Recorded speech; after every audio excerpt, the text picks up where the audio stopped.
Good morning students.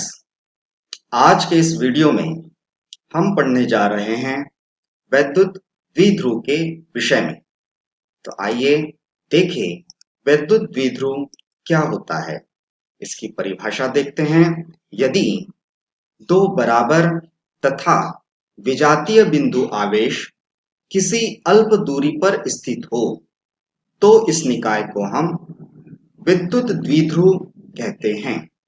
ध्यान रखेंगे, दो बराबर तथा विजातीय बिंदु आवेश यदि अल्प दूरी पर स्थित है तो ऐसे निकाय को हम विद्युत द्विध्रुव कहते हैं। चित्र के माध्यम से समझने का प्रयास करते हैं। माना दो बिंदु आवेश है ए और बी और इन दोनों के बीच की जो दूरी है वह दूरी है 2a और माना इन पर जो आवेश है वो आवेश है ऋण q तथा धन q। तो ये जो निकाय बना बिंदु आवेश a और b से, इस निकाय को हम विद्युत द्विध्रुव कहते हैं। आइए इससे संबंधित कुछ महत्वपूर्ण बिंदुओं को समझें। पहला तो है द्विध्रुव के दोनों आवेशों को मिलाने वाली जो रेखा होती है उस रेखा को द्विध्रुव की अक्ष कहा जाता है। अर्थात दो आवेश थे ए और बी, इनको मिलाने वाली जो रेखा है उस रेखा को द्विध्रुव की अक्ष कहा जाता है। अब दूसरा बिंदु, द्विध्रुव के दोनों आवेशों के बीच की जो दूरी होती है उस दूरी को द्विध्रुव की लंबाई बोला जाता है। ए और बी के बीच की जो दूरी है वह 2a है, तो यहां पर 2a द्विध्रुव की लंबाई है। इसके बाद आइए देखते हैं द्विध्रुव आघूर्ण। द्विध्रुव आघूर्ण क्या है? देखिए इसकी परिभाषा। किसी द्विध्रुव के एक आवेश का मान तथा उनके बीच की दूरी के गुणनफल को द्विध्रुव आघूर्ण कहा जाता है। चित्र फिर से देखें। दो बिंदु आवेश ए और बी, उनके बीच की दूरी 2a और इन पर जो आवेश है उनका परिमाण समान है। हाँ, दोनों विपरीत आवेश रखते हैं। विपरीत आवेश मतलब एक धनावेश है और दूसरा ऋणावेश है, लेकिन दोनों का परिमाण समान है। तो कोई भी एक आवेश का परिमाण लिया जाए और उनके बीच की दूरी ली जाए और इनका गुणनफल किया जाए तो हमें द्विध्रुव का आघूर्ण प्राप्त होता है। तो इस चित्र में ए और बी का जो आवेश है वो परिमाण में समान q है और उनके बीच की दूरी 2a है।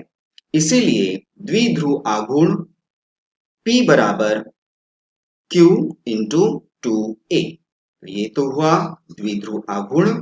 अब इससे संबंधित कुछ महत्वपूर्ण बिंदु देखते हैं। पहला, द्विध्रुव आघूर्ण एक सदिश राशि है। ध्यान रखिएगा, यह एक सदिश राशि है, तो इसकी कोई ना कोई दिशा भी होगी। तो ये जो दिशा होती है वो द्विध्रुव की अक्ष के अनुदिश ऋण आवेश से धन आवेश की ओर होती है।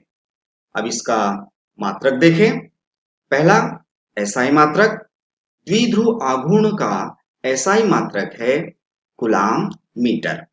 और फिर सीजीएस मात्रक, इसका सीजीएस मात्रक है स्थैत कूलाम सेंटीमीटर। तो ये तो हुआ द्विध्रुव आघूर्ण और विद्युत द्विध्रुव। अब हम विद्युत द्विध्रुव के कुछ उदाहरण देखते हैं। पहला उदाहरण, परमाणु द्विध्रुव। परमाणु में धनात्मक आवेश अर्थात प्रोटॉन नाभिक के अंदर स्थित होते हैं तथा ऋणात्मक आवेश अर्थात इलेक्ट्रॉन ये नाभिक के चारों ओर विभिन्न कक्षाओं में चक्कर लगाते रहते हैं। परमाणु में इलेक्ट्रॉनों का द्रव्यमान केंद्र प्रोटॉनों के द्रव्यमान केंद्र के साथ संपाती होता है, अतः परमाणु का द्विध्रुव आघूर्ण 0 होता है। लेकिन यदि इस परमाणु को किसी बाह्य विद्युत क्षेत्र में रखा जाता है तो उसके धनात्मक और ऋणात्मक आवेशों के द्रव्यमान केंद्र एक दूसरे के सापेक्ष हट जाते हैं और ऐसी स्थिति में परमाणु एक द्विध्रुव बन जाता है। अब इस स्थिति में इसका आघूर्ण शून्य नहीं होगा, उसका कुछ न कुछ परिमाण अवश्य होगा। तो ये तो उदाहरण हुआ परमाणु द्विध्रुव का। एक दूसरा उदाहरण लेते हैं अणु द्विध्रुव का। अणु द्विध्रुव क्या है? यदि किसी अणु में ऋणात्मक आवेशों का द्रव्यमान केंद्र धनात्मक आवेशों के द्रव्यमान केंद्र के साथ संपाती नहीं होता, बल्कि उनके बीच कुछ दूरी होती है, तो ऐसे अणु को हम ध्रुवीय अणु कहते हैं। जैसे H2O, NH3, HCl आदि। तो जो ध्रुवीय अणु होते हैं उनका द्विध्रुव आघूर्ण होता है, ये शून्य नहीं होता, ये ध्यान रखिएगा।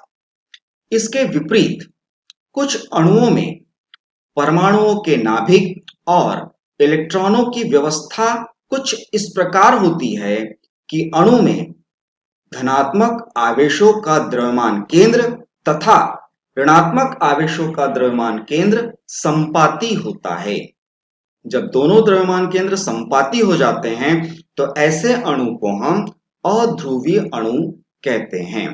इसके उदाहरण H2, O2, N2 आदि। तो ये जो अध्रुवीय अणु होते हैं इनका द्विध्रुव आघूर्ण शून्य होता है। तो अणु द्विध्रुव में ध्यान रखेंगे दो प्रकार के, एक तो ध्रुवीय अणु और दूसरा अध्रुवीय अणु। ध्रुवीय अणु का द्विध्रुव आघूर्ण होगा, जबकि अध्रुवीय अणु का द्विध्रुव आघूर्ण शून्य होगा।